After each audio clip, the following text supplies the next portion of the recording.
आप सभी भाई बहनों को मकर संक्रांति की हार्दिक शुभकामनाएं। आज त्यौहार का दिन है, थोड़ा सा फ्री समय मिला हमको भी। और यूपीटीईटी 2021 को लेके जो हम लोग एक्टिव हुए हैं, इस पे आप लोग थोड़ा सा अमल कर लें। प्रक्रिया जो इस बार मैं अपना रहा हूँ वो प्रक्रिया कंटिन्यू चलेगी, रुकेगी नहीं। इसके लिए आप सभी को ध्यान देना होगा कि जो फाइल हम लोग डाल रहे हैं कोर्ट में, उस फाइल की प्रक्रिया के तहत, जैसे पहले होता था कि कोई हम फाइल डाल रहे हैं अभी, फिर एक दूसरी फाइल भी कभी डाल लेते थे कुछ लोगों के इकट्ठा होने पर। इस बार ऐसा नहीं है।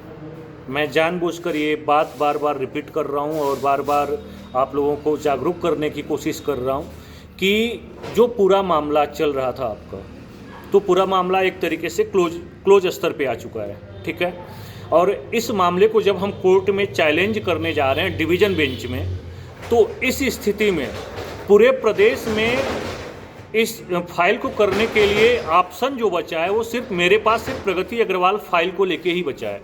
क्योंकि माननीय कोर्ट से जो प्राथमिक ऑर्डर मिला था वो प्रगति अग्रवाल की फाइल पे मिला था, और प्रगति अग्रवाल की फाइल में आज हम उसी के बेस पर हम कोर्ट में चैलेंज कर सकते हैं डिवीज़न बेंच में।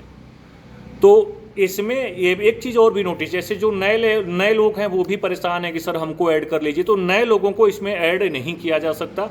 हमारे पास गुमराह करने का कोई रास्ता नहीं है। हमारे यहाँ जो भी काम होगा सीधे सिस्टम से होगा, ठीक है। इसमें सिर्फ वो लोग जुड़ सकते हैं जो कहीं ना कहीं किसी फाइल में कोर्ट में थे, ठीक है। तो ऐसी स्थिति में आपको ध्यान देना है कि मैं फ़ाइल को लेट क्यों कर रहा हूँ, कि जितने भी व्यक्ति को जुड़ना हो वो एक बार जोड़ ले और उसके बाद कोई दूसरी फाइल नहीं पढ़नी है। और कोर्ट में ये फाइल जितने बच्चों की जाएगी उसी फाइल पर सुनवाई होगी, चाहे उस पर हमें जीत मिले या हार मिले, दोनों कंडीशन है। लेकिन अगर बाय द वे अगर स्थिति बनती है और जीत हमारी होती है, तो ऐसे सिचुएशन में सिर्फ उन्हीं लोगों पर ऑर्डर होगा जो इस फाइल में जितने छात्र जा रहे हैं। तो मैं ये बार बार रिपीट करने की कोशिश कर रहा हूँ, इस आप लोगों को समझाने की कोशिश कर रहा हूँ। तो कहीं ना कहीं इसमें आप लोगों को भी विचार करने की ज़रूरत है। अगर आप लोग समझ गए तो ठीक है, नहीं समझे तो भी ठीक है। और एक बात आप लोग भी अमल करें, मैं किसी पे कोई दबाव प्रेशर नहीं बना रहा। जिसको जुड़ना होगा जुड़ेगा, नहीं जुड़ना है कोई दिक्कत नहीं है। हमारा अपना जो कार्य है मैं कर रहा हूँ, और इस कार्य को करने का जो रीज़न है वो समझिए।